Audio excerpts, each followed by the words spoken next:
Welcome to Childcare Conversations with Kate and Carrie. We are so excited to talk about, employment and hiring folks, but we're even more excited because we've got a guest, and Vernon and Carrie are going to do their best to channel their Southern accents, and I'm just going to over here be going, y'all, and that's about it. So with that, we are so excited to have you join us today, Vernon. Why don't you tell folks who may not actually know who you are? I don't know if those people exist in early childhood. Doesn't everybody know who Vernon Mason is? Isn't that everybody? They do. There are people out there who don't know me. That's okay. That's all right. Well, for those who don't, why don't you give us the 30-second? Yeah.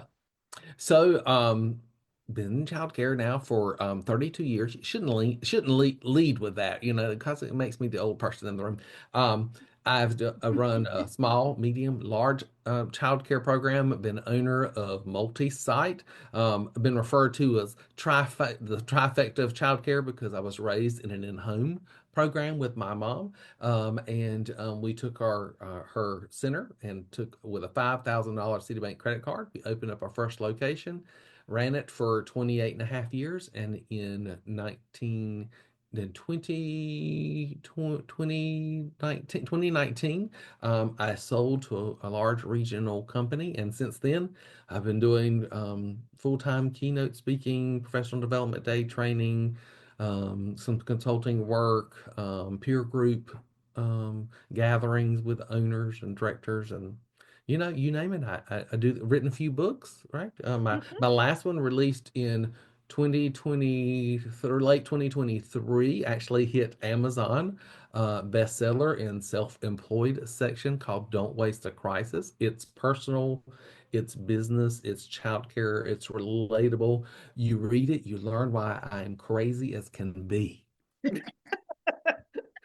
Well, I mean, crisis.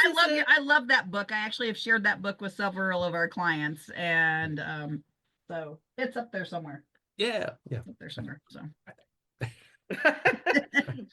Well, I mean, in childcare, there's a new crisis every other Thursday. So, knowing what to do with them is helpful. And twice on Monday. Absolutely. Yeah. Twice on Monday. Are you giving away the secret? That sounds like that's the secret. Of how to deal with a crisis? Yeah, that apparently there's one every other week. Yeah. Well, the premise of the book is this, is appreciate them, right? When you get through them, look back and say, what brought us here? Was there something that I did? Was there something that we brought this towards us that you're right?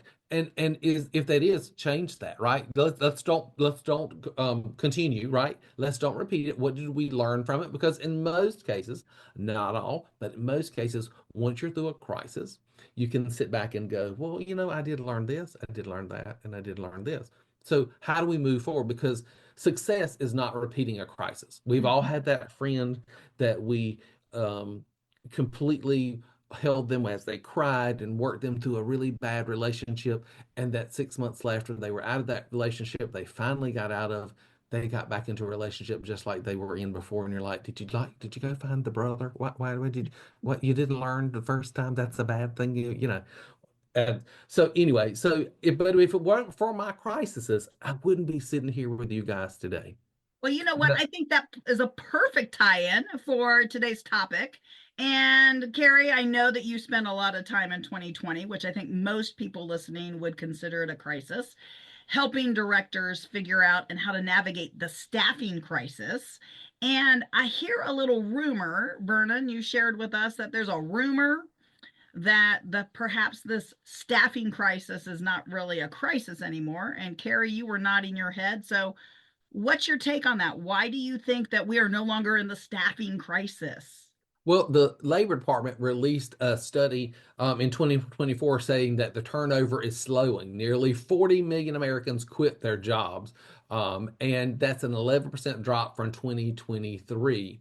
And so where we are right now is the lowest quit rate since 2020. So everybody who's been hoping, okay, we're going to get back to the norm, and I kept telling people this is our new norm, we're actually getting a little more back to what it was like before. But I think that we are all so used to operating in this crisis mode of turnover, that we're still operating in that mode, and we're going to have to, you know, take a beat, take a moment. And most directors, most owners that I've talked to in the last couple months have acknowledged that their turnover has slowed, right? So now we need to take a beat, right? Now we're going to have to step out of, because during the crisis, we were managing. We were absolutely making those decisions, getting it done, making sure that that 1 and 1 was 2, that we were keeping the kids safe, and we were meeting ratio, and blah blah blah.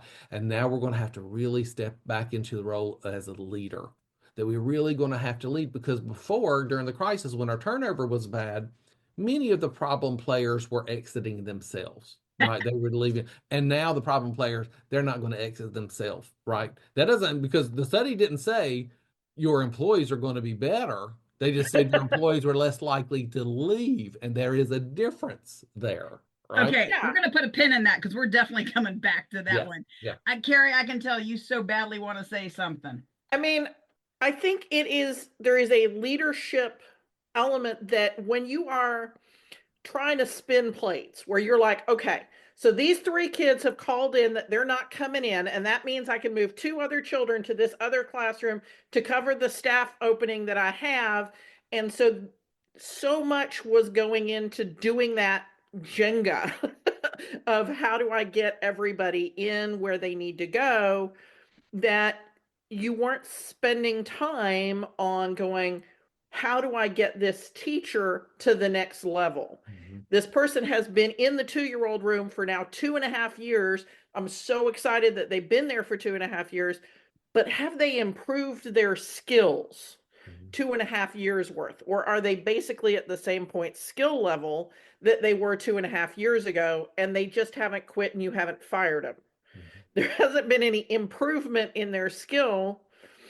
You haven't been growing. A lot of directors haven't been growing new master teachers. They've just been holding on to adequate teachers. Boy, you just said a mouthful there. That is a mouthful of truth right there. Absolutely. They've held on to people because they came to work.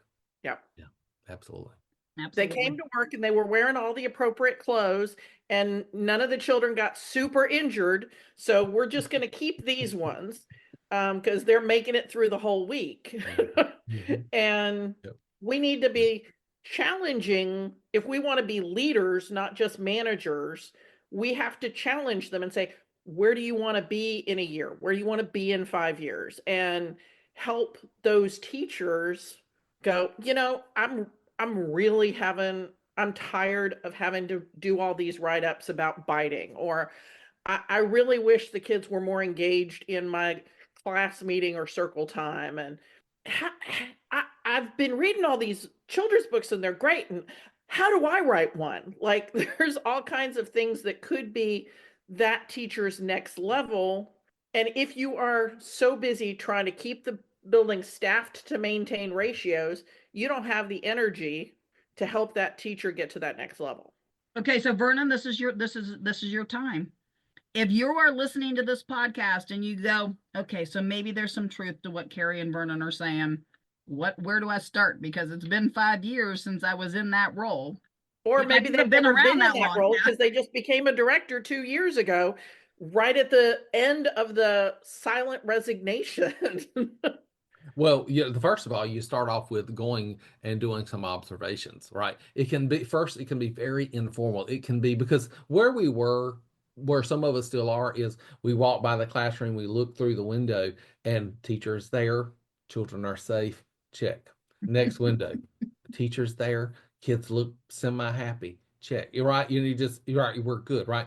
And now we really have to step back and say, are they meeting the goals that we think that they should be meeting, right? Are they speaking to the children in an appropriate manner? Are they nurturing the children? Are they acknowledging that these children are all individual human beings? Are they having, this is something I get pushback on sometimes when I'm doing my professional development days, are they having individual conversations with children, or are they hurting them, right? And when hurting, my Southern accent, herding, hurting them. And it's that that I would call it that daycare sphere where you go in and everybody at the table, everybody doing art, put your art up, everybody stand up, everybody line up, everybody go outside, everybody come in, everybody eat, everybody lay down, everybody. And it's like, it's stressful. It's stressful. And I think that instead of these hard and fast transitions, that, we should it should flow. Your day should flow. Some people are still eating, some people are already in the stations and they're doing free play, and then some people are going to clean up and we're going to come over, we're going to start story time while a few of the kids clean up, and then some of the kids are going to come and help set tables because they've already cleaned up in their area, whatever, that kind of thing. And teaching children to use the equipment in the room and clean it up appropriately and inspect that they cleaned it up appropriately, because they're not going to if they don't have expectations that they're supposed to, and all your toy bins look like the bottom of a toy box, right? So going in and doing some observations and making sure that though your classrooms are running in a way that you're proud of, that you can let parents go in there and sit and observe, and you feel really good, your heart's good, you're right where you need to be.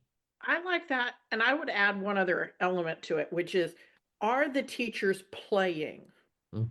Because when we've got teachers that are in, I played school when I was in elementary, that I'm going to sit at a desk at the front of the room and the kids are going to behave, Yes. and I'm at this level and the kids are at a different level, then you don't have that joyful program. Right.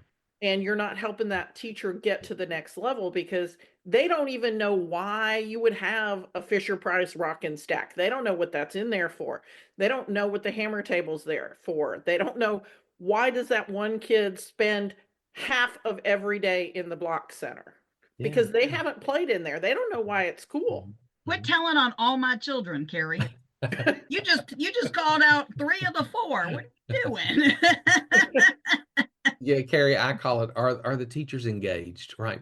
This life be lifing sometimes, and it's tough. And often when I do my professional development days for the teachers, I talk about that, I so wish that I could take away all their cares in the world, right? That they could come into school and work with their kids and not worry about what's going on outside, who is or isn't doing what they're supposed to be doing in their real life. But what I say is, this isn't about job descriptions and appropriate. It's about what's right for these little humans that we are put in charge of every day. And when you're in the classroom, if you are cooking when they're cooking in dramatic play, and building when they're building, you're expanding their learning, and you know what they're painting, and you know what they're looking at, and you're helping them read a book. And when you're that involved with what's going on, your brain can't worry about what's going on outside, right? Because that worry will be there when your day is done, when your lunchtime comes and you can go back to worrying.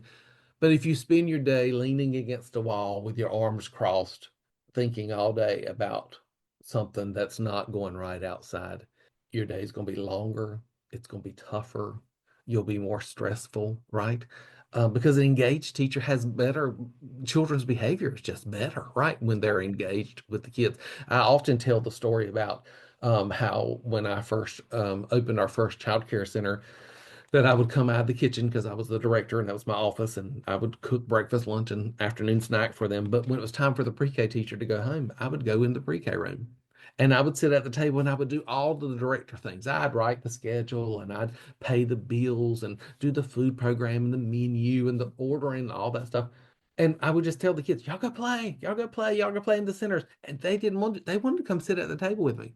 They wanted to talk. They wanted to know that somebody was listening to them.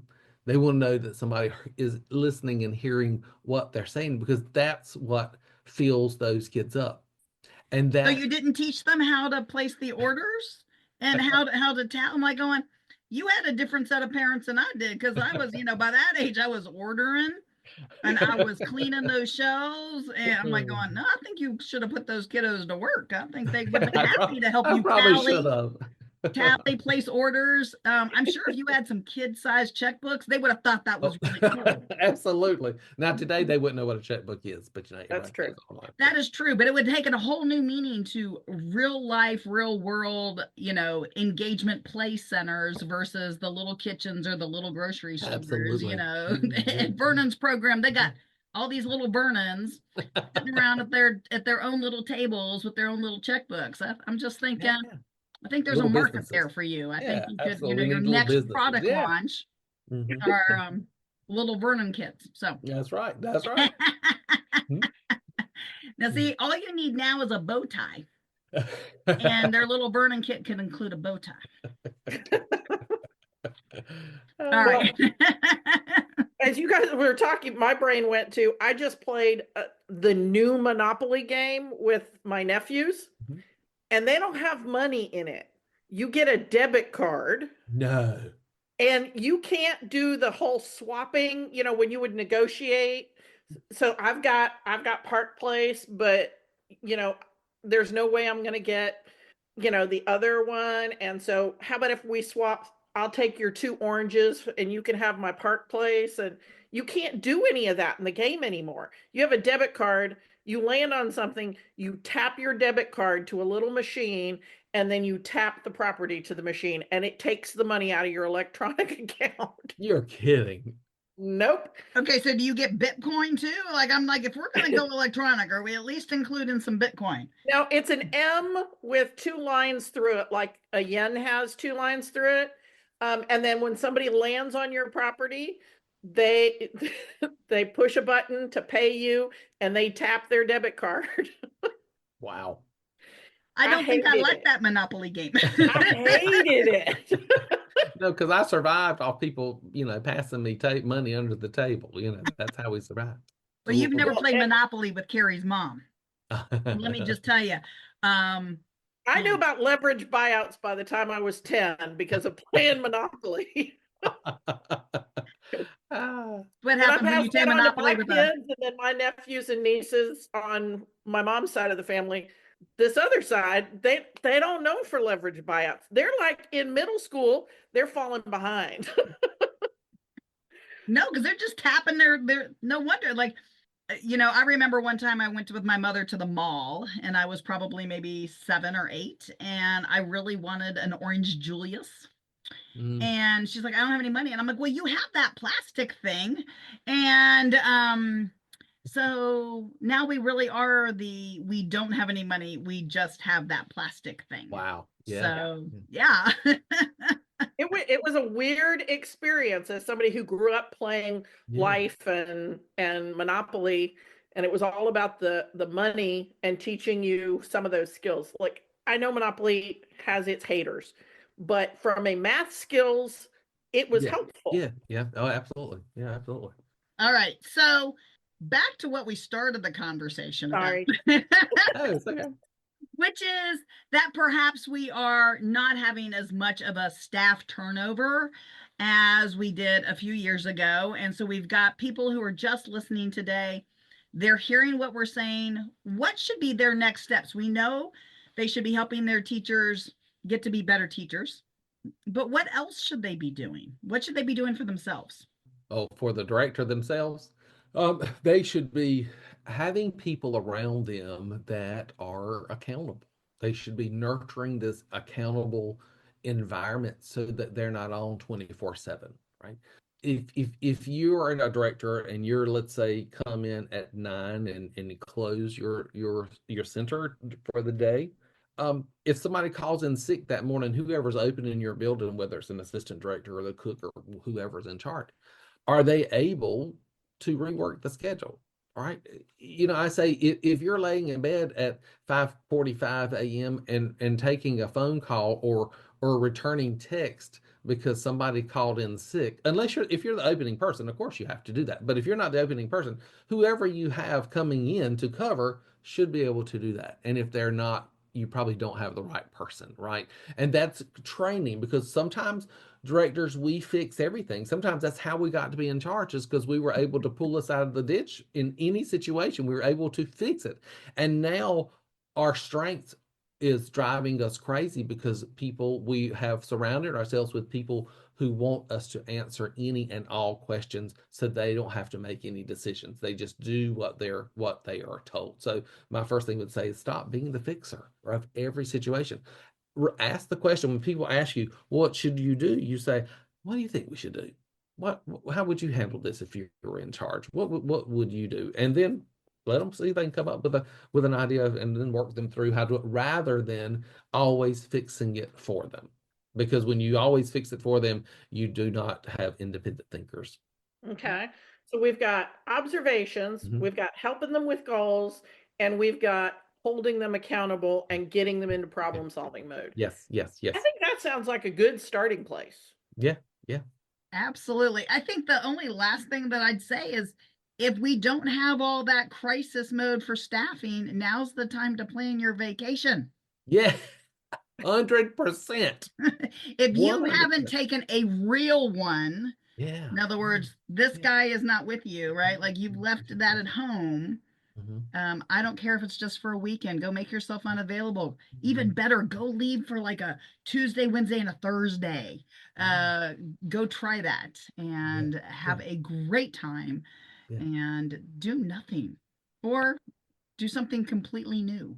100%. Yeah. And You stay know, busy. I often challenge people to stop the constant texting because I feel like that with the leadership team, they have this constant texting thread that's going on all times of the day, all times of the night, all the weekend, and blah blah blah. And I challenge people, because your people need to have that time to reset. You need to have that time to reset.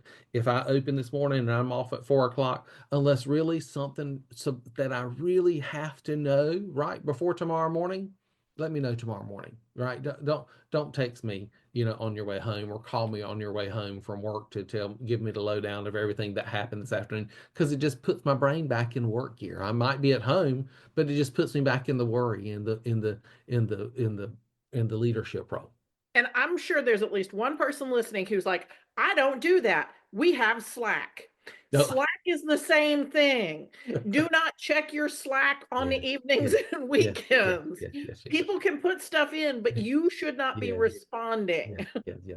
And Okay. it goes both ways. You shouldn't be responding, and you shouldn't be sending things, right? Or you should have that I would say unspoken rule, but I think you need to speak the rule and say, hey, I'm gonna send you something. If there's something you really need to know, if there's something that you're going to get hit with something, then I'm gonna say, check your message, right? You need to know this, right? Or if you think there's an opportunity that we might be making the social media tonight and not for a good thing, or we think the news media might be here tomorrow, right? Then by all means, let me know so I can prep for that, right? But all other things, if Sally's mom is upset about we lost her blanket, I can find that out in the morning before I come into work. I don't need to worry about that all night, right? Because that's the worry. That's who we are. We want to make people happy. We're people pleasers, many of us. We're heart-centered. And so we're going to worry about where is that dang blanket, right? Well, I think one thing that's great, and I know that if I can do it on my Samsung, I'm sure y'all with iPhones can do it on yours, which is I can send a text, but I can schedule when it goes to you. Yes. And that way it's out of my head, but it Mhm. really isn't in yours yet. So Right. I can send it as soon as I need to, but I have to remember, because sometimes it might take practice, to Yeah. actually schedule that for, Yeah. you know, Yeah. 8 a.m. or 9 Right. a.m. when you come Right. in. Yes, absolutely. Absolutely. And Carrie, one of the other things that brought to mind that what Kate was just saying is that we also have to be the lead, um, what's the word, cheerleader for our center, right? So many of us have gotten in this really comfortable role of sharing with our staff things like, well, there's no work ethic anymore. Nobody wants to come to work, right? Nobody good's applying. We just can't find any good help these days, right? And that is just reinforcing to the people that work for us that they've chosen probably the wrong place to work or the wrong industry to work in. And that's not what we want to reinforce with them. We're the ones that have to be the cheerleaders. We're the ones that's got to be so positive and say, oh, she didn't work out, but somebody better will come along, guarantee it. Right. Absolutely. And when you say nobody has any work ethic and you're saying that to your staff, you're telling your staff that you don't think they have a work ethic. Absolutely. That's just creating a self-fulfilling negative prophecy. Absolutely. We tell our teachers to give at least 2 positives for every negative to the kids, right? 3 to 5 positives to every negative is what studies show is best practice. Are we doing that with our staff?